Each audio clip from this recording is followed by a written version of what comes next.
jërëjëfe sëriñ Saalihu ndaw bu ne ci ñun lépp lu mu am ci sëriñ Touba war na koy delloolee njukkal Cheikh Saalihu Mbàkke radiyallahu anhu xam ne la sëriñ Touba xaadimi rasul doon def ca mag ña Cheikh Saalihu Mbàkke radiyallahu anhu mooy ki ko dimbalee ndaw ñi te da ko waxoon ba pare toftal ci ne def ko addiyee sëriñ Touba detto yellewuñu ko kon lépp lu mu am ci sëriñ Touba nañ ci delloo njukkal Cheikh Saalihu Mbàkke ndax moo nu xam loo sëñ Touba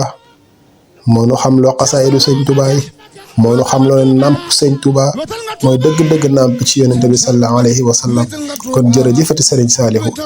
dimbale ñu ci teggin ci yërmande ci yar ak yaatu ak maandu ak tabe ak bëgg xaadimi rasulillahi sallallahu alayhi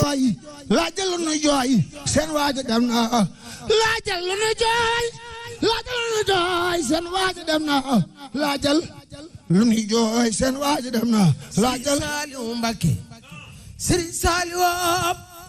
Sëriñ Saalihu Mbàkke akasa sa waay la jaay jooy Sëriñ Saalihu Mbàkke Sëriñ Saalihu Mbàkke Sëriñ Saalihu Mbàkke daa mel ni maa ngi lay janeer ngay saafu wante ngeen ginaar ak xaadimam bu doy baar ca aljanna fir